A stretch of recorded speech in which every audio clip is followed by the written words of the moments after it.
તો લાસ્ટ લેક્ચરની અંદર આપણે 1 થી 20 તત્વોની ઇલેક્ટ્રોન રચનાને લગતા શીખી ગયા.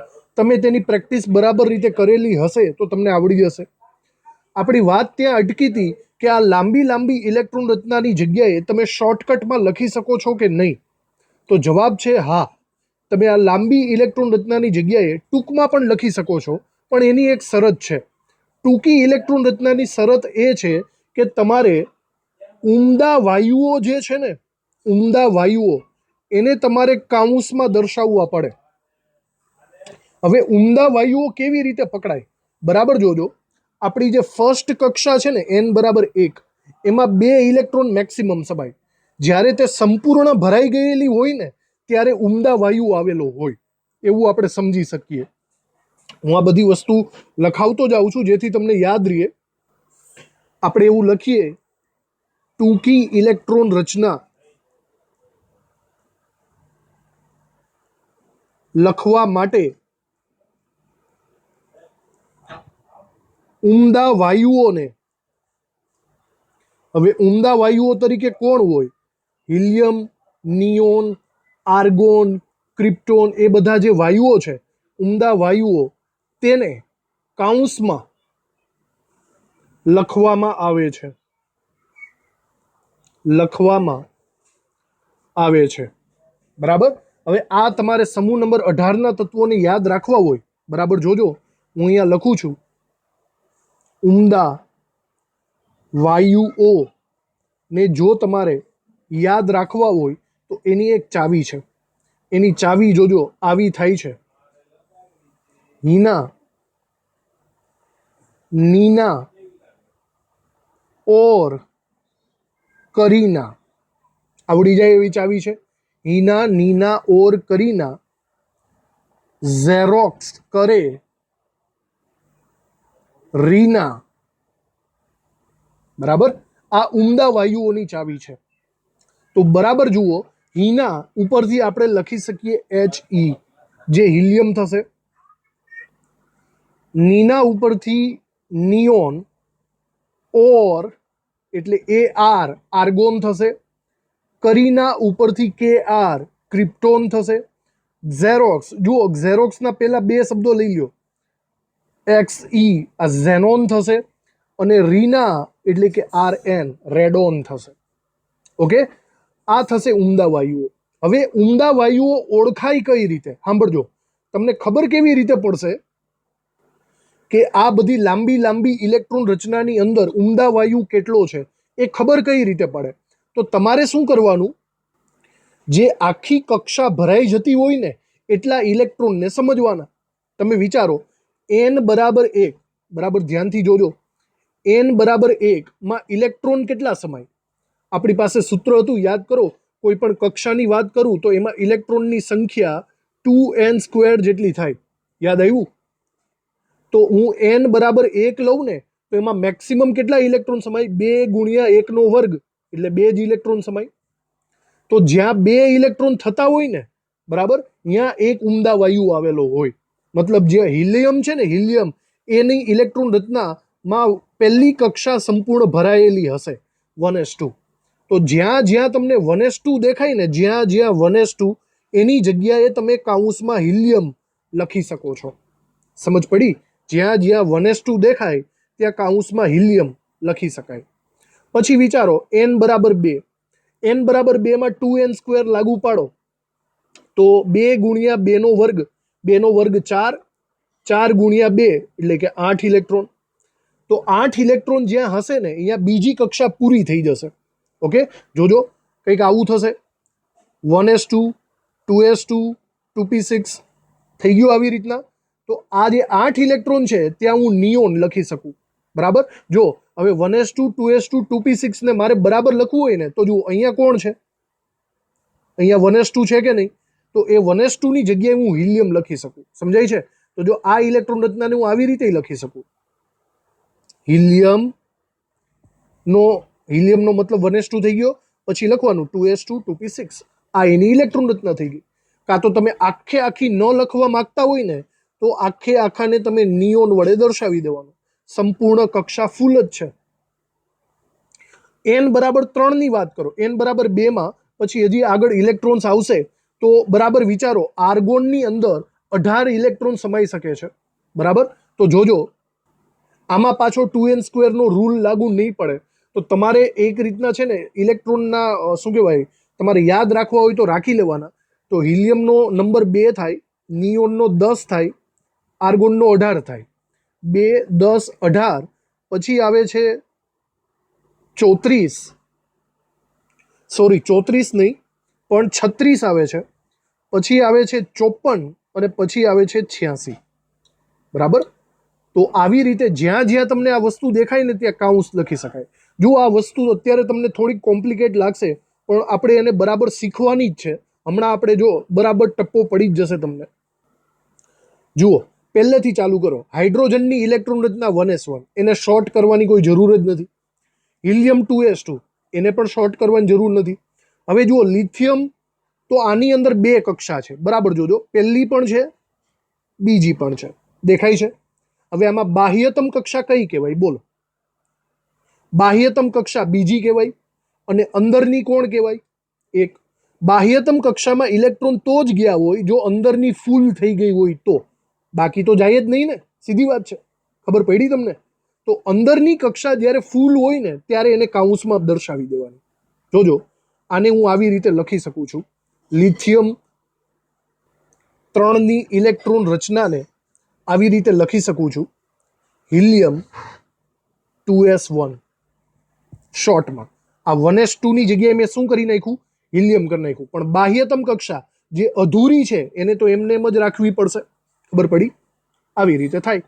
ચલો પછી બેરેલિયમ લખવું હોય તો હું અહીંયા હું લખી શકું 1s2 ની જગ્યાએ હિલિયમ. તો હું આમ લખી શકું હિલિયમ અને પછી બહારની કક્ષામાં શું લખી શકાય? 2s2. સમજાણું? ચલો પછી બોરોન વિશે લખો. તો બોરોનમાં પણ 1s2 ની જગ્યાએ હું હિલિયમ લખી શકું છું અને બાહ્યતમ કક્ષામાં લખી શકું 2s2 2p1. જોજો પછી એમ નહીં કહેતા કે સર આ પણ ભરાઈ ગઈ છે. આ ભરાઈ ગઈ છે પણ જુઓ આ બીજી કક્ષા છે, 2 2, બીજી કક્ષા આખી છે. હું કક્ષકની વાત નથી કરતો, કક્ષાની વાત કરું છું. આવી રીતે. ચલો ત્યારબાદ કાર્બનની વાત કરીએ. તો કાર્બનમાં પણ 1s2 ને શોર્ટ કરી નાખીએ એટલે આવી રીતે લખી શકાય હિલિયમ 2s2 2p2. આવી રીતે. પછી નાઇટ્રોજનમાં 1s1 શોર્ટ કરી નાખો તો નાઇટ્રોજનમાં થશે હિલિયમ 2s2 2p3. ઓક્સિજનમાં પણ 1s2 ની જગ્યાએ હિલિયમ 2s2 2p4. ફ્લોરિનમાં 1s2 ની જગ્યાએ હિલિયમ 2s2 2p5. થાય ને? ચલો હજી આગળ વધો. નિયોન, જો નિયોન એ પોતે ઉમદા વાયુ છે ને? તો ઉમદા વાયુ છે તો અહીંયા હું લખી શકું હિલિયમ અને બાહ્યતમ કક્ષા જુઓ કેટલી થાય તો કે 2s2 2p6. હવે અમુક લોકો એમ કહેશે સર આ નિયોન છે તો એને ડાયરેક્ટલી સર નિયોન જ લખી નાખો ને વાર્તા પૂરી થઈ જાય. ભાઈ નિયોન ને નિયોન લખો તો આ ઇલેક્ટ્રોન રચના થોડી કહેવાય. ઓકે, તો નિયોન ને નિયોન નહીં લખતા. પાછું નિયોનને શું લખી શકાય? હિલિયમ 2s2 2p6 લખી શકાય. ક્લિયર? ચાલો હવે જો આપણે બીજો પડાવ પૂરો કર્યો, સાંભળજો. આપણે પહેલી કક્ષા પૂરી કરી નાખી હતી, આપણે બીજી કક્ષા પણ પૂરી કરી નાખી, હવે ત્રીજી કક્ષા અધૂરી ચાલુ થાય છે. તો આનો મતલબ એમ થયો કે હવે બાહ્યતમ કક્ષા કઈ થઈ કહેવાય? બાહ્યતમ કક્ષા 3s કહેવાય. તો અંદરની કક્ષાને આપણે જોઈન્ટ મર્જ કરી નાખીએ. હવે આ બંનેને મર્જ કરો તો આ નિયોન થઈ ગયો કહેવાય. સમજાણું તમને? તો આવી રીતે સોડિયમની ઇલેક્ટ્રોન રચનામાં હું આગળ નિયોન લખીશ. નિયોન લખું ને એટલે આટલું બધું શોર્ટકટમાં સમાઈ ગયું. સમજ પડી? અને બાકી જે વધ્યું એ પાછળ લખી નાખો. Neon 3s1. જુઓ સિમ્પલ થઈ ગયું. એવી રીતે હજી આગળ વધો તો મેગ્નેશિયમમાં આટલા બધા પદને હું શોર્ટકટમાં લખી નાખું તો કે નિયોન 3s2. થાય કે નહીં? આવી રીતે. હવે એલ્યુમિનિયમનો વારો. તો આ બધાની અંદર જોજો હવે એક સાથે હું બોલી જાઉં છું. Aluminium, silicon, phosphorus. તો અહીંયા જુઓ ત્રીજી કક્ષા ક્રમશઃ ભરાય છે હજી, તો અંદરની કક્ષા કઈ કહેવાશે? અંદરની કક્ષા આ બધાની અંદર આ કહેવાશે, બરાબર? આ બધાની જગ્યાએ તમે નિયોન નિયોન નિયોન નિયોન લખી શકો છો. ક્યાં સુધી લખી શકો છો? આર્ગોન સુધી લખી શકો છો. ઓકે, તો આ તમને બરાબર રીતે સમજાઈ ગયું હશે. હું અહીંયા લખું છું એલ્યુમિનિયમની ઇલેક્ટ્રોન રચના, તો એમાં લખી શકું છું નિયોન 3s2 3p1. સિલિકોનમાં શોર્ટકટમાં લખાય નિયોન 3s2 3p2. ફોસ્ફરસ માટે નિયોન 3s2 3p3. સલ્ફર માટે નિયોન 3s2 3p4. ક્લોરીન માટે નિયોન 3s2 3p5. પછી આર્ગોન માટે નિયોન 3s2 3p6. બરાબર? તો હવે જુઓ, આ પણ એક ઉમદા વાયુ થઈ ગયો આર્ગોનને રિલેટેડ. આના પછીની જે ઇલેક્ટ્રોન રચના આવશે પોટેશિયમની, એની અંદર સંપૂર્ણ ભરાયેલી કક્ષકો 3 થવાની છે. પહેલી કક્ષા ભરાઈ ગઈ, બીજી કક્ષા ભરાઈ ગઈ, ત્રીજી કક્ષા ભરાઈ ગઈ, તો બાહ્યતમ કક્ષા કઈ થઈ કહેવાય? 4s. આ 3 ને મર્જ કરો તો આર્ગોન લખી શકાય. તો હું આવી રીતે લખી શકું છું આર્ગોન. આર્ગોનની અંદર આટલું બધું શોર્ટકટમાં આવી ગયું અને બાહ્યતમ કક્ષા થાય 4s1. એવી જ રીતે કેલ્શિયમની ઇલેક્ટ્રોન રચનામાં આર્ગોન 4s2. બોલો, સમજ પડી તમને?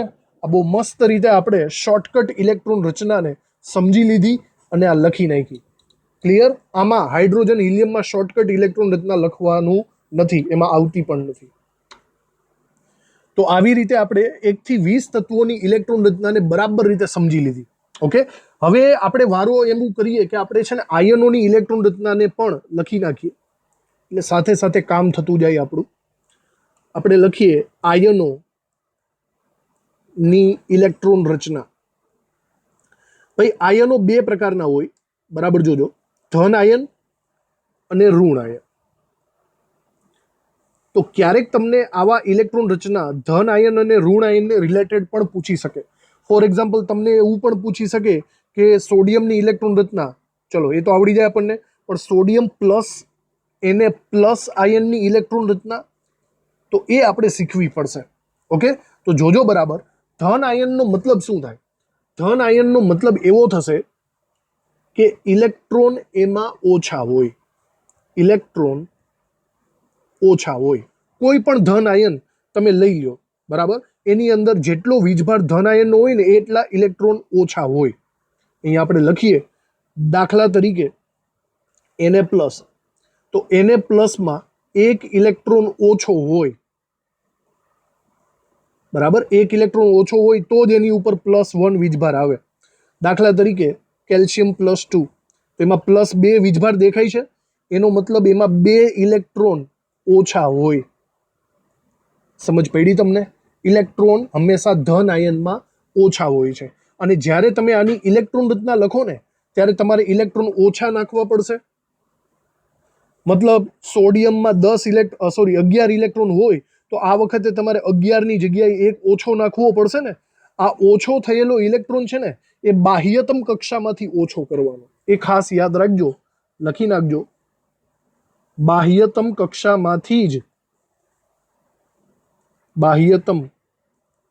કક્ષામાંથી જ ઇલેક્ટ્રોન ઓછા કરવા અથવા તો બાદ કરવા. આને યાદ રાખજો. હમણાં આપણે અમુક એક્ઝામ્પલ લઈશું એટલે તમને યાદ આવી જશે, ખબર પડી જશે. ચલો, આવી જ રીતે જો ઋણ આયનની વાત કરતા હોય ને આપણે, તો અહીંયા લખીએ આપણે ઋણ આયનની ઇલેક્ટ્રોન રચનામાં કેવું શું કરાશે. ઋણ આયન હોય, બરાબર, એનો મતલબ છે કે ઇલેક્ટ્રોન વધારે હોય. આપણી પાસે ઘણા ઋણ આયનોની ઇલેક્ટ્રોન રચના પૂછશે કદાચ. ઓકે, તો આપણે જોજો બરાબર. દાખલા તરીકે એક્ઝામ્પલ લઈએ. ફોર એક્ઝામ્પલ તમને એમ કહે કે Cl-, તો Cl- અહીંયા જેટલો માઇનસ વીજભાર હોય ને એટલા ઇલેક્ટ્રોન એમાં વધારે હોય, કારણ કે ઇલેક્ટ્રોનનો વીજભાર ઓલરેડી માઇનસ જ હોય. તો એનો મતલબ Cl- માં 1 ઇલેક્ટ્રોન વધારે છે. વધારે હોય. એવી રીતે વિચારો O-2 આયન ઉપર -2 વીજભાર છે, તો ઓક્સિજનની અંદર એમ કહી શકાય કે 2 ઇલેક્ટ્રોન વધારે હોય. સમજ પડે છે તમને? આવી જ રીતે ઘણા બધા આયનો નીકળશે. N-3 N-3 નો મતલબ ઉપર -3 વીજભાર છે, તો -3 પ્રમાણે 3 ઇલેક્ટ્રોન વધારે હોય. સમજી ગયા ને બરાબર? તો તમે જ્યારે આની ઇલેક્ટ્રોન રચના લખશો નોર્મલી, ફોર એક્ઝામ્પલ તમે નાઇટ્રોજનની ઇલેક્ટ્રોન રચના લખી નાખો તો એ આપણને આવડી જાય. પછી એની અંદર એક્સ્ટ્રા કેટલા નાખી દેવાના, વધારે ઉમેરી દેવાના? 3. પણ એ 3 ગમે ત્યાં નહીં ઉમેરવાના, એ પણ આપણે કેવી રીતે બાહ્યતમ કક્ષામાં જ ઉમેરવાના થશે. આ વસ્તુ ખાસ યાદ રાખજો તમે, બાહ્યતમ કક્ષામાં જ ઉમેરાય. લખી નાખીએ આપણે અહીંયા કે બાહ્યતમ કક્ષામાં જ ઇલેક્ટ્રોન ઉમેરવા. ઓકે, આવી રીતે. તો આપણે અમુક એક્ઝામ્પલ ટ્રાય કરીએ જેથી આપણને કોન્ફિડન્સ વધે. બરાબર? આપણે અમુક સવાલ સોલ્વ કરીએ. હું તમને અહીંયા અમુક આયનો આપી દઉં છું, એની આપણે ઇલેક્ટ્રોન રચના લખવાની ટ્રાય કરશું. ચલો, સૌથી પહેલા O-2 એની ઇલેક્ટ્રોન રચના લખવાની ટ્રાય કરીએ. જો તમારે પહેલા શું કરવાનું ખબર? તમારે પહેલા ઓક્સિજન ઉપર જ ફોકસ કરવાનો. ઓક્સિજનનો નંબર કેટલામો એ તમને ખબર હોવો જોઈએ. તો હા, હી, લી, બે, બો, કા, ના, ઓ, 8 નંબર થાય, ચાવી યાદ હોય તો. બરાબર? તો 8 નંબરની ઇલેક્ટ્રોન રચના લખો. 8 ઇલેક્ટ્રોન રચના કેવી રીતે લખાય? તો 1s, આપણે પહેલા શું લખાય? 1s 2s 2p. તો પહેલાની અંદર 2 સમાય, બીજાની અંદર 2 સમાય, અને આમાં 6 સમાય. આપણે 8 જ સમાડવાના છે. તો 2 ને 2 4 ને 4 8. તો અહીંયા છેલ્લામાં આપણે 4 મૂકવા પડે. સમજાણું તમને? આવી રીતે થશે. આ ઓક્સિજનની ઇલેક્ટ્રોન રચના થઈ. હવે ઉપર -2 નો મતલબ શું થાય? -2 નો મતલબ એમાં તમારે 2 ઇલેક્ટ્રોન ઉમેરવાના છે. ખબર પડી? 2 ઇલેક્ટ્રોન ઉમેરવો જોઈએ.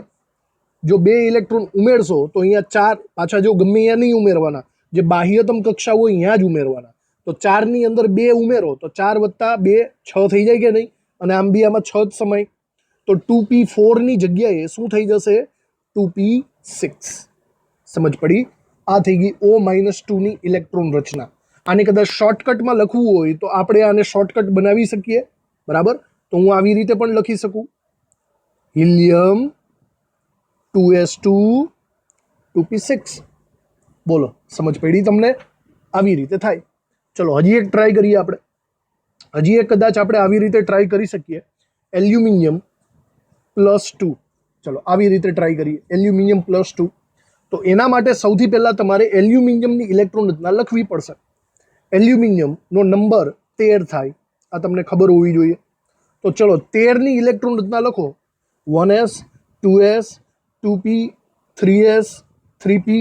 જો ચલો, આમાં 2 સમાય, આમાં 2 સમાય, 2 ને 2 4, આમાં 6 સમાય, 4 ને 6 10, પાછા આમાં 2 સમાય, તો 10 ને 2 12 થઈ ગયા. આ રીતના. હવે પાછા આપણે એલ્યુમિનિયમનો નંબર 13 છે, તો 12 ની આગળ 1 ઉમેરવો પડે, તો 12 + 1 13 થાય. તો 3s2 3p1 આ એલ્યુમિનિયમની ઇલેક્ટ્રોન રચના થાય, એલ્યુમિનિયમની. હવે આની ઉપર +2 છે. પ્લસ હોય તો માઇનસ કરવાના, માઇનસ હોય તો પ્લસ કરવાના. શોર્ટકટમાં એવું યાદ રાખી શકો. +2 છે તો એનો મતલબ તમારે 2 ઇલેક્ટ્રોન દૂર કરવા પડશે, કાઢવા પડશે. જુઓ, જે 2 ઇલેક્ટ્રોન કાઢવા હોય, અને મેં કીધું એમ બાહ્યતમ કક્ષામાંથી જ કાઢવાના. જુઓ, બાહ્યતમ કક્ષામાંથી 1 ઇલેક્ટ્રોન નીકળી શકે એમ છે, 2 તો નથી. જો આમાંથી તમે 1 કાઢી નાખો તો અહીંયા 3p0 થઈ ગયો. તો હજી એક મારે કાઢવાનો છે, તો બીજો શેમાંથી નીકળે? એના પછીનામાંથી નીકળશે. તો અહીંયા 3s2 ની જગ્યાએ શું થઈ જવાનું છે?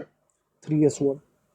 તો આ એની ઇલેક્ટ્રોન રચના થશે. અહીંયા 3p0 ને નહીં લખો તો પણ ચાલશે. અને જો આનું શોર્ટકટ બનાવવું હોય તો જુઓ, આ વખતે પહેલી કક્ષા સંપૂર્ણ ભરાઈ ગઈ, બીજી કક્ષા સંપૂર્ણ ભરાઈ ગઈ. તમે આ બંનેને કમ્બાઈન કરી શકો છો. તો એ બંનેનું કમ્બાઈન હિલિયમ પછી નિયોન આવે. તો આવી રીતે લખી શકાય, નિયોન 3s1. સમજાય છે તમને? આવી રીતે થશે. એક લાસ્ટ એક્ઝામ્પલ, અથવા તો ચલો હજી 1-2 ગણવા હોય તો ગણી નાખીએ, જેથી તમને કોન્ફિડન્સ રહે થોડો ઘણો. તો ચલો એક આપણે અહીંયા લખશું કેલ્શિયમ +2 લખીએ આપણે, અને હજી એક આપણે એક બનાવી લઈએ, એક આપણે બનાવીએ કાર્બન +3 કરીને બનાવીએ, પ્લસ તો છે, ચલો કાર્બન -2 કરીને બનાવીએ. ઓકે, કોઈ પણ આયન તમને આપી શકે છે. તો ટ્રાય કરો કેલ્શિયમ +2. તો કેલ્શિયમ એટલે 20 નંબર થાય ભાઈ. તો 20 નંબરની ઇલેક્ટ્રોન રચના લખો 1s2 2s2 આમ કરીને. હવે જો તમને ફાવી ગયું હોય તો તમને ખબર હોવી જોઈએ કે આર્ગોનની અંદર જ 18 ઇલેક્ટ્રોન થઈ જાય. ઓકે, આર્ગો, હવે આ બધું આવડવું જોઈએ, ધીમે ધીમે પ્રેક્ટિસ કરશો તો આવડશે. આર્ગોનની અંદર 18 ઇલેક્ટ્રોન થઈ જાય, અને આર્ગોન પછી આવે 4s. તો 18 + 2 એટલે કે 4s2. આવી રીતે હું લખી શકું છું. આ થશે કેલ્શિયમની ઇલેક્ટ્રોન રચના, ઓનલી કેલ્શિયમ. હવે ઉપર +2 છે, પ્લસ હોય તો માઇનસ કરવાનું, મેં કીધું ને. તો તમારે આમાંથી 2 ઇલેક્ટ્રોન કાઢવા પડશે. ક્યાંથી કાઢશો? બાહ્યતમ કક્ષામાંથી. જો તમે અહીંયા બાહ્યતમ કક્ષામાંથી ઇલેક્ટ્રોન કાઢી નાખશો તો અહીંયા 4s2 ની જગ્યાએ શું થઈ જશે? 4s0. એનો મતલબ 4s0 તમારે લખવાની પણ જરૂર પડશે નહીં. તો કેલ્શિયમ +2 ની ઇલેક્ટ્રોન રચના એકચ્યુઅલી આર્ગોનની ઇલેક્ટ્રોન રચના જેવી જ છે. આવું થયું, સમજ પડી? હાલો, એના પછી હજી એક ટ્રાય મારી લઈએ આપણે. કાર્બન -2. પેલા કાર્બનનો નંબર વિચારો. કાર્બનનો નંબર થાય 6, થાય ને? તો કાર્બનના 6 ઇલેક્ટ્રોન લખો તો 1s 2s 2p પ્રમાણે લખીએ. આમાં 2 સમાય, આમાં 2 સમાય, 2 ને 2 4, હજી 4 ને 2 6 કરવાના છે, તો 2p2 કરવા પડે. આવી રીતે થયું. ઉપર જુઓ -2 છે. -2 નો મતલબ થાય પ્લસ ઉમેરવા પડે. -2 ની એટલે +2 ઉમેરવા પડશે. જો 2 ઉમેરો બાહ્યતમ કક્ષામાં તો 2 + 2 કેટલા થઈ જશે? 4. તો 2p4 આવશે. આની અંદર તમે શોર્ટકટ આને એકને જ કરી શકશો, કારણ કે 2 બાહ્યતમ કક્ષા થશે. તો તમે આવી રીતે બનાવી શકો છો. હિલિયમ 2s2 2p4, આ એની ઇલેક્ટ્રોન રચના થશે. ચલો, આયનોની ઇલેક્ટ્રોન રચના પછી આપણે 21 થી 30 નંબરના તત્વોની ઇલેક્ટ્રોન રચના લખવાની છે. તો પહેલા તો 21 થી 30 નંબરના ઇલેક્ટ્રોનની તમને ચાવી આવડવી જોઈએ, ખાસ કરીને, બરાબર? તો એની ચાવી હું તમને લખાવી દઉં છું. લખજો બરાબર. પહેલા તો ચાવી ઊભી લાઈનમાં આપણે લખશું ST Vadodara corporation. ST Vadodara corporation. હવે એક એક શબ્દો. માં ફેકો, માં ફેકો, એક એક શબ્દ. નિકુંજ, નિકુંજ, જની જગ્યાએ ઝ. સિમ્પલ ચાવી છે. ST વડોદરા કોર્પોરેશનમાં એક એક શબ્દ વાપરવાનો. ફેકો, નિકુંજ. ઓકે, આ ક્રમશઃ નંબર થશે 21 22 23 24 એ પ્રમાણે 21 થી 30 સુધી. જુઓ, એમાં S ની જગ્યાએ લખી શકો છો SC, આ સ્કેન્ડિયમ થશે. T એટલે TI ટિટેનિયમ, વડોદરાનો V વેનેડિયમ, કોર્પોરેશનનો ક્રોમિયમ CR, બરાબર. માં જોજો, માં એટલે MN લખીએ છીએ, મેંગેનીઝ. ફે ઉપરથી FE આયર્ન થાય. કો ઉપરથી CO કોબાલ્ટ થશે. પછી ની એટલે NI થશે, નિકલ. કુ એટલે CU કોપર થશે, અને ઝ એટલે ઝિંક થશે. જો આ લાઇનસર જ થાય, લાઇનસર જ એટલે 21 scandium, 22 titanium, 23 vanadium, 24 chromium, 25 manganese, 26 iron, 27 cobalt, 28 nickel, 29 copper અને 30 ઝિંક. સમજ પડી તમને? તો પહેલા તો આ લાઇનસર આપણે એને યાદ રાખવા પડે. હવે એની ઇલેક્ટ્રોન રચના વિશે જોઈએ. જો તમારે આટલી લાંબી ઇલેક્ટ્રોન રચના લખવાની થશે, 21 ઇલેક્ટ્રોનની ઇલેક્ટ્રોન રચના, જોઈએ પહેલા કેટલી લાંબી થઈ છે, પછી આગળ ડિસ્કસ કરીએ. ઓકે, તો પહેલા આપણે જોઈએ, ક્રમ લખી નાખીએ આપણો. 1s 2s 2p 3s 3p 3d. હવે આપણને ખબર છે 3p અને 3d ની વચ્ચે કોણ ટપકે છે? 4s. સમજ પડી? આવી રીતે. ચલો, તો આમાં આપણે ઇલેક્ટ્રોન ભરવાની કોશિશ કરીએ. ટોટલ 21 ભરવાના છે. ચલો, પહેલામાં 2 સમાય, બીજામાં 2 સમાય, આમાં 6 સમાય. આ એક બાઉન્ડ્રી આવી ગઈ, બરાબર, એક હિલિયમની બાઉન્ડ્રી. પછી આ એક બાઉન્ડ્રી આવી ગઈ, તો આ બંનેને ભેગા કરો તો નિયોનની બાઉન્ડ્રી આવે. પછી જો 3p ની પણ બાઉન્ડ્રી છે, એટલે 3s2 3p6 ટોટલ ગણો તો આના 2 8 ને 8 એટલે ટોટલ 18 ઇલેક્ટ્રોનની બાઉન્ડ્રી થાય. તો બાહ્યતમ કક્ષા આ થશે. હવે તમને અમુકને ડાઉટ થશે કે સર અહીંયા 4 અને 3 છે, ઓકે, આને તમારે બાહ્યતમ કક્ષા તરીકે જ કન્સિડર કરવી પડે. તો આટલાને ભેગા કરશો ને ત્યારે 18 ઇલેક્ટ્રોન થશે. કહેવાનો મતલબ આ બધાની જગ્યાએ હું આર્ગોન લખી શકું છું. આ બધું કાઢી નાખું અને એની જગ્યાએ કાઉન્સમાં આર્ગોન લખી નાખું અને પછી આને જોઈન્ટ કરી દઉં 4s અને 3d. 18 થઈ ગયા. હવે 18 ને આમાં 2 સમાય, 19 20 અને 21મો ઇલેક્ટ્રોન આમાં જાય. સમજ પડી? આવી રીતે. હવે મારી વાત ધ્યાનથી સાંભળજો. આમાં છે ને ટેક્સ્ટબુકમાં 3d ને આગળ લખેલું છે અને 4s ને પાછળ લખેલું છે. ઘણી બધી મટીરિયલ્સમાં પણ એવું હશે. જો એવું કરો તો પણ સાચું જ છે અને આ રીતે લખો તો પણ સાચું છે. કેમ એવું ખબર? કારણ કે તમે જ્યારે ઇલેક્ટ્રોનની ગોઠવણી કરો એટલે પહેલો વારો 4s નો આવે એ તો તમને ખબર જ છે, કારણ કે ઓછી ઉર્જા છે, બરાબર. પણ જ્યારે ઇલેક્ટ્રોન કાઢવાનો વારો આવશે ત્યારે યાદ કરો મેં શું કીધું, ઇલેક્ટ્રોન દૂર કરવો હોય તો ક્યાંથી કાઢી શકો છો તમે બાહ્યતમ કક્ષામાંથી જ કાઢી શકો છો.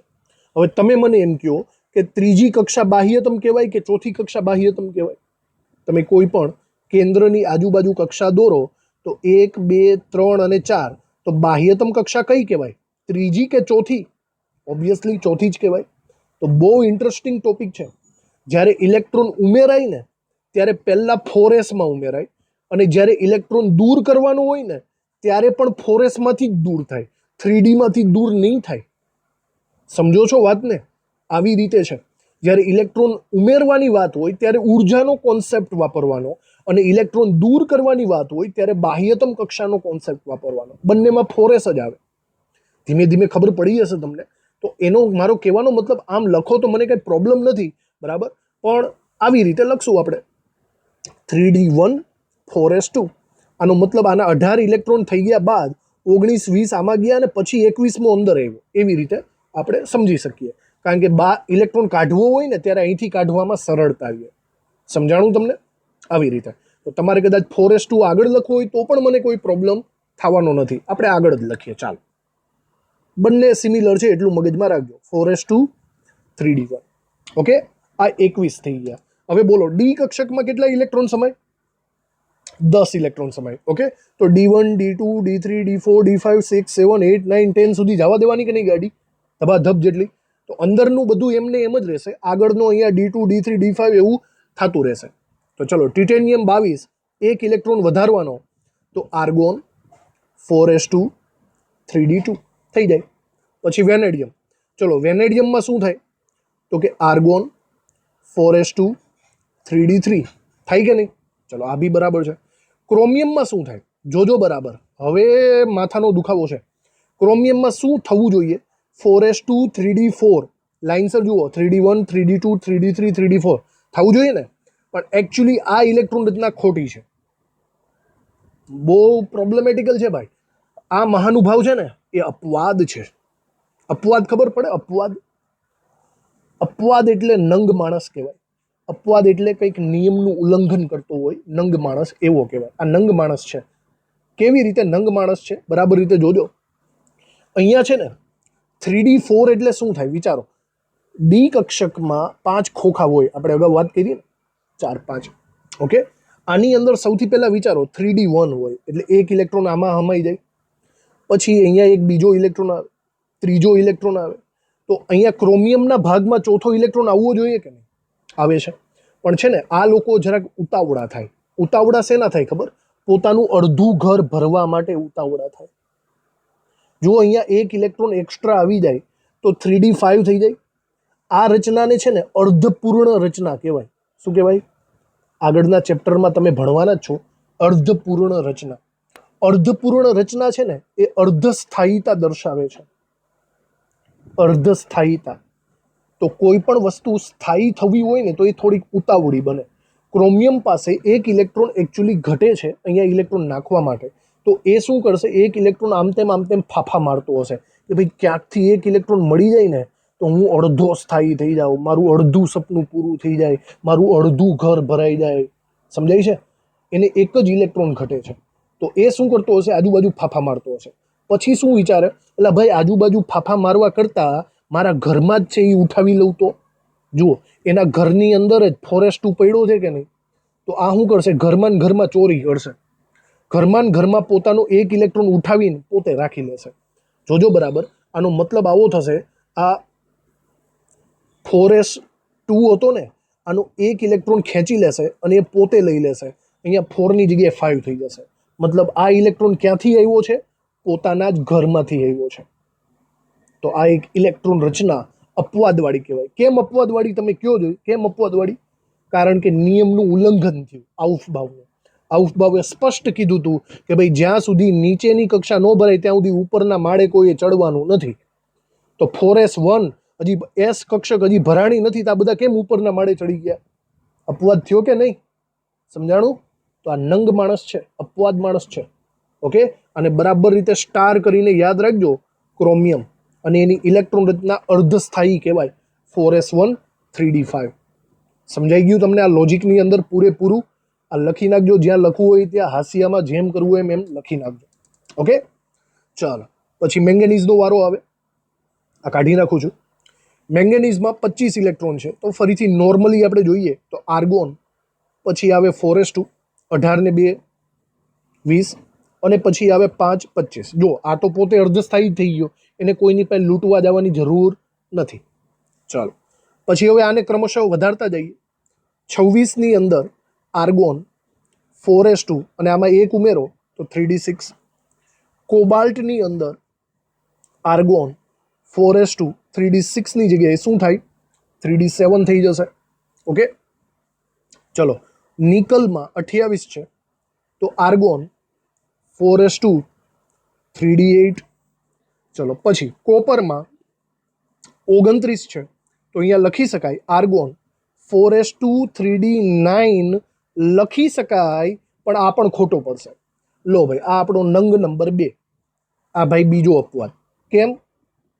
શાંતિથી વિચારો. ફરીથી કોપર 3d ની અંદર 9 ઇલેક્ટ્રોન છે. જોજો બરાબર, હું 3d કક્ષક દોરું 5 ખોખાવાળી અને એની અંદર 9 ઇલેક્ટ્રોન સમાડી દઉં, 1 2 3 4 ને 5, અર્ધસ્થાયી થઈ ગયો. હજી હવે ડબલ કરો, 6 7 8 અને 9. તો આ ભાઈને એક ઇલેક્ટ્રોન ઘટે છે. જો એક ઇલેક્ટ્રોન અહીંયા આવી જાય, એક ઇલેક્ટ્રોન, તો એનું ઘર હાઉસફુલ થઈ જાય કે નહીં? બરાબર. તો આ વસ્તુ છે ને એ સંપૂર્ણ સ્થાયીતા મેળવે છે. સંપૂર્ણ કક્ષક ભરવા માટે, બરાબર, એનો મતલબ પૂર્ણ સ્થાયીતા પ્રાપ્ત કરવા માટે એક ઇલેક્ટ્રોન ઘટે છે. તો આ ભાઈ પણ શું કરતા હશે, આજુબાજુ ફાફા મારતા હશે, કોકની પાસેથી એક ઇલેક્ટ્રોન લઈ લઉં, કોકની પાસેથી એક ઇલેક્ટ્રોન ભીખ માગી લઉં. પણ એ પછી શું વિચારે કે હાલો ભાઈ, આપણા ઘરમાં જ એક ઇલેક્ટ્રોન છે તો ઘરનો જ બૂચ મારી લ્યો ને. ખબર પડી? આ ભાઈ પણ ઘરનો ઇલેક્ટ્રોન બૂચ મારશે, એનો મતલબ એમ થયો આ 4s2 માંથી એક ઇલેક્ટ્રોન ખેંચીને પોતે લઈ લેશે. અહીંયા 1 થઈ જશે ને અહીંયા 10 થઈ જશે. તો આની ઇલેક્ટ્રોન રચના આવી રીતે આવે, 4s1 3d10. આ એક અપવાદ છે. કેમ? ફરીથી આઉફબાઉના નિયમનું ઉલ્લંઘન થયું. આઉફબાવે શું કીધું હતું, જ્યાં સુધી એસ કક્ષક ન ભરાય ત્યાં સુધી આગળ નથી વધવાનું. આ લોકો વધી ગયા, જ્યાં આ નીચેનો માળ ખાલી રહી ગયો ને ઉપરના માળમાં પાણી ભરાવા માંડ્યું, એવું થયું. આ તો સમજ પડી? આ અપવાદ છે.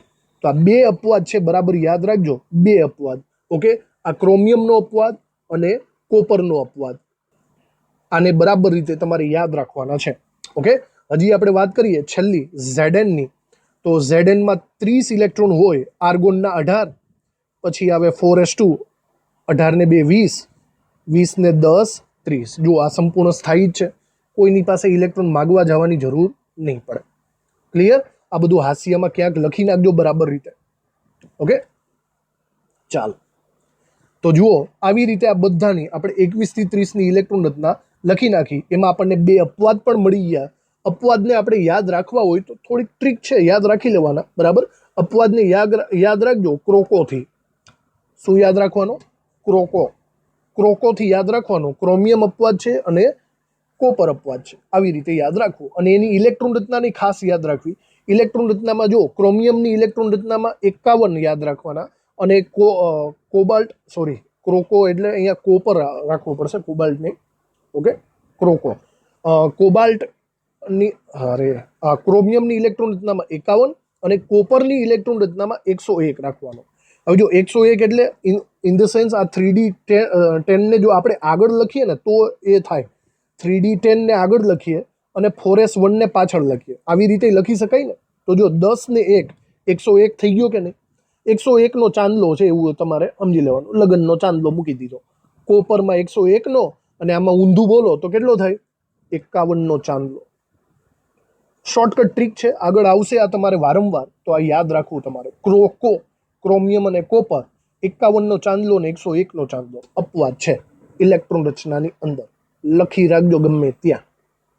ઓકે, ચલો, તો આ તમે તત્વોની ઇલેક્ટ્રોન રચના તો આપણે જોઈ લીધી. હવે અમુક આયનોની ઇલેક્ટ્રોન રચના જોઈ લઈએ. સ્પેશિયલી આ જે 21 થી 30 નંબરના આયનો તત્વો છે એને ઇલેક્ટ્રોન રચના સમજવી ખૂબ જ જરૂરી છે. જો અહીંયા હું અમુક ઇલેક્ટ્રોન રચના લખું છું અહીંયા, જેમ કે Fe+3, Ni+2, Cu+2, Mn+4, Cr+3 અને હજી એકાદી લખી નાખીએ આપણે, કોબાલ્ટ લખીએ, કોબાલ્ટ+2, આવી રીતે. ઓકે, ચલો, આની ઇલેક્ટ્રોન રચના આપણે લખવાની ટ્રાય કરીએ.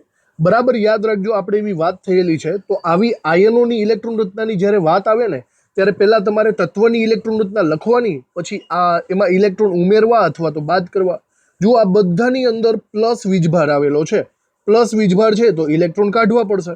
અને ઇલેક્ટ્રોન હંમેશા ક્યાંથી નીકળે? બાહ્યતમ કક્ષામાંથી નીકળે. ઓકે, હમણાં ખબર પડી જશે. ચલો, આપણે અહીંયા પહેલાં લખીએ Fe+3 ની ઇલેક્ટ્રોન રચના. તો Fe+3 એટલે આપણે એનો નંબર જોઈશે. તો આપણે વિચારો, આપણે એની ચાવી મૂકેલી હતી, બરાબર. આપણે બોલતા હતા ST વડોદરા કોર્પોરેશન માં ફે, બરાબર. તો એમ જુઓ તો 21, 22, 23, 24, 25 અને 26 Fe નો નંબર 26 આવે. તમે ચાવી યાદ રાખજો તો કામ લાગશે. તો 26 નંબરની ઇલેક્ટ્રોન રચના લખવાની છે. તો પહેલાં આપણે આર્ગોન લખી નાખીએ, જે 18 છે. એના પછી આવે છે 4s2 એટલે 18 ને 2 20 થઈ જશે અને ઉપરથી 6 મૂકવાના છે તો 3d6. ઓકે, આવી ઇલેક્ટ્રોન રચના આની થવાની છે. હવે વિચારો, તમારે +3, આ તો Feની ઇલેક્ટ્રોન રચના થઈ, આની પાછળ આની ઉપર +3 વીજભાર છે. એનો મતલબ તમારે 3 ઇલેક્ટ્રોન દૂર કરવા પડશે. ક્યાંથી દૂર કરશો? બાહ્યતમ કક્ષા હોય તે. હવે યાદ રાખજો, બાહ્યતમ કક્ષા ત્રીજી નથી, બાહ્યતમ કક્ષા કઈ થાય? ચોથી થાય. એટલા માટે અમુક વખત 3D ને આગળ લખે છે અને 4s ને પાછળ લખે છે. સમજાય છે? તમે આવી રીતે પણ લખી શકો છો, 3d6 4s2. સમજાણું તમને? હવે આને એમ કહી શકાય કે આ બાહ્યતમ કક્ષા છે. તમારે 3 ઇલેક્ટ્રોન કાઢવાના છે, તો ચલો 2 ઇલેક્ટ્રોન આમાંથી કાઢી નાખો અને 1 ઇલેક્ટ્રોન આમાંથી કાઢી નાખો. સમજાય છે? 2 ઇલેક્ટ્રોન જો 4s માંથી કાઢી નાખશો તો અહીંયા 4s 0 થઈ જશે, 4s 0, બરાબર. અને 1 ઇલેક્ટ્રોન આમાંથી કાઢી નાખો તો અહીંયા 3d6 ની જગ્યાએ 3d5 થઈ જશે. આવી રીતે થયું. આ એની પરફેક્ટ ઇલેક્ટ્રોન રચના કહેવાશે. સમજો બરાબર? ચલો, સિમિલર આપણે નિકલ જોવાનો છે. તો નિકલનો નંબર કેટલો થાય? ST વડોદરા કોર્પોરેશન માં ફે કો ની. ચાવી યાદ રાખો. તો જો 21, 22, 23, 24, 25, 26 ને 28 28 નંબર છે. ચલો, 28 નંબરને લખો તો આર્ગોનના 18, પછી કોણ આવે? 4s. 4s ને આપણે પાછળ લખીએ છીએ, 18 ને 2 20 અને પછી લખાય 20 ને 8 28. આ કોઈ અપવાદ નથી ને? યાદ કરો, અપવાદ અપવાદ નથી. ઓકે, તો ચાલશે. હવે અહીંયા આ નિકલની ઇલેક્ટ્રોન રચના થઈ, ઉપર +2 નો વીજભાર છે, એનો મતલબ 2 ઇલેક્ટ્રોન તમારે દૂર કરવા પડે. વિચારો, બાહ્યતમ કક્ષામાંથી જ દૂર થશે. જો 2 ઇલેક્ટ્રોન આમાંથી કાઢી નાખશો તો 4s2 ની જગ્યાએ શું થઈ જવાનું છે? 4s0 થઈ જશે. અને 4s0 ને કદાચ અહીંયાથી કાઢી નાખશો, નહીં લખો તો પણ ચાલશે, લખો તો કાંઈ વાંધો નથી. ચલો, પછી આવે છે કોપર. તો કોપરનો નંબર કેટલો થાય? ફરીથી ST વડોદરા કોર્પોરેશન માં ફે કો ની કુ આવ્યો. તો 21, 22, 23, 24, 25, 26, 27 ને 29, 29 નંબર છે. અને ભાઈ કોપરને જોઈતા મગજની લાઈટ થઈ જવી જોઈએ, જોતા વેદ. કારણ કે આ ભાઈ મહાન નંગ માણસ છે, અપવાદ છે, ક્રોકો. યાદ આવ્યું તમને? આ અપવાદ છે. અપવાદને રિલેટેડ તમારે ઇલેક્ટ્રોન રચના લખવી પડશે. કોપરની ઇલેક્ટ્રોન રચના આવી રીતના હોવી જોઈએ. આર્ગોન, પછી 4s2 એટલે 18 ને 2 20 થઈ ગયા, અને પછી 3d9 આવી હોવી જોઈએ. પણ આપણને ખબર છે એકચ્યુઅલી અહીંયા 3d9 ની જગ્યાએ શું આવે છે? 10. તે પોતાનામાંથી જ એક ઇલેક્ટ્રોન ગપચાવી લે છે અને અહીંયા 4s1 થઈ જાય છે. આ આપણને ખબર જ છે. હવે વિચારો, હવે તમારે આની અંદર ઇલેક્ટ્રોન કેટલા કાઢવાના છે? આની અંદર, હવે આ લાઈનને એમનેમ જ રાખીએ, કામ લાગશે પાછી. આની અંદર ઇલેક્ટ્રોન કાઢવાના છે 2, +2 વીજભાર એટલે 2 ઇલેક્ટ્રોન કાઢો. વિચારો, એક ઇલેક્ટ્રોન આમાંથી નીકળશે, એક ઇલેક્ટ્રોન આમાંથી નીકળશે. સીધી વાત છે. તો 4s1 છે ત્યાં 4s0 થઈ જશે, અને 3d10 છે અહીંયા 3d9 થઈ જશે. આવી ઇલેક્ટ્રોન રચના આવી ગઈ. સમજાણું? ચાલો, હવે મેંગેનીઝનો વારો. મેંગેનીઝનો નંબર જુઓ. મેંગેનીઝ અહીંયા છે, તો 21, 22, 23, 24 અને 25. 25મો નંબર મેંગેનીઝનો થાય. ચલો, ઇલેક્ટ્રોન રચના લખો. તો આર્ગોનના 18, પછી 4s2 18 ને 2 20, અને 3d5 20 ને 5 25. આ 25 નંબરના મેંગેનીઝની વાત થઈ ગઈ. ચલો, હવે શું કરવાનું? આમાંથી 4 ઇલેક્ટ્રોન કાઢવાના છે. 4 ઇલેક્ટ્રોન કાઢો તો બાહ્યતમ કક્ષામાં 2 જ છે, અને 2 આમાંથી કાઢવા પડશે. 2 ને 2 4. તો 4s2 ની જગ્યાએ 4s0, 3d5 માંથી 2 કાઢો એટલે કે 3d3. આવા ઇલેક્ટ્રોન થશે. ચલો, પછી ક્રોમિયમ. તો ક્રોમિયમને જોતા ખબર પડી જાય કે આ ભાઈ અપવાદ માણસ છે, બરાબર, અપવાદ છે. તો ક્રોમિયમનો નંબર જોજો. ક્રોમિયમનો નંબર કેટલો આવે છે? ક્રોમિયમનો નંબર 1, 2, 3, 4, 24મો નંબર ક્રોમિયમનો આવશે. સમજાણું તમને? ક્રોમિયમ અપવાદ છે. તો ક્રોમિયમની નોર્મલ ઇલેક્ટ્રોન રચના આર્ગોન 4s2 3d4 હોવી જોઈએ, પણ આ પોતાની પાસેથી જ એક ઇલેક્ટ્રોન ગપચાવે છે, એટલે અહીંયા 4s1 આવશે, અને એક ઇલેક્ટ્રોન અહીંયા આવી જાય છે, એટલે અહીંયા આવી જશે 3d5, અર્ધસ્થાયી રચના. હવે જુઓ, એમાંથી કાઢવાના કેટલા છે? આ 24 નંબર છે. કાઢવાના કેટલા છે? 3 ઇલેક્ટ્રોન દૂર કરવાના છે. ચલો, આમાંથી એક નીકળી જશે અને આમાંથી 2 કાઢી નાખો. 3 ઇલેક્ટ્રોન દૂર, તો 4s0 થઈ જશે, અને અહીંયા 3d5 થઈ જશે. સોરી, 3d5 તો હતો, પણ 3d3 થઈ જશે. તો ટોટલ 3 ઇલેક્ટ્રોન આપણે કાઢેલા કહેવાય. પછી વારો છે કોબાલ્ટનો. ચલો, તો કોબાલ્ટનો નંબર જોજો કેટલામાં આવે? 1, 2, 21, 22, 23, 24, 25 ને 27. 27મો નંબર કોબાલ્ટનો આવે છે. તો 27 નંબર લખો. 27ની ઇલેક્ટ્રોન રચના આર્ગોન 18, 4s2 એટલે કે 18 ને 2 20 થઈ જશે, બરાબર. અને પછી 27 છે તો 20 ને 7 27. આવી રીતે થાય. ચલો, આમાંથી આપણે 2 ઇલેક્ટ્રોન દૂર કરવાના છે. તો બાહ્યતમ કક્ષામાંથી જ 2 ઇલેક્ટ્રોન કાઢી નાખો એટલે વાર્તા પૂરી થાય. 4s0 એટલે ઓવરઓલ ઇલેક્ટ્રોન રચના આટલી રહેશે, 3d7 જેટલી. તો હવે આ વસ્તુ આપણે પૂરી કરીએ છીએ. તો આ બહુ જ સારી એવી પ્રેક્ટિસ થઈ ગઈ. આજના લેક્ચરમાં પૌલીનો નિયમ તો ચાલ્યો પણ નહીં, તો સારી એવી પ્રેક્ટિસ થઈ ગઈ છે. આશા રાખું છું કે હવે ઇલેક્ટ્રોન રચનાની બાબતમાં કોઈ પણ પ્રકારની ભૂલ તમારી ન પડવી જોઈએ. Thank you.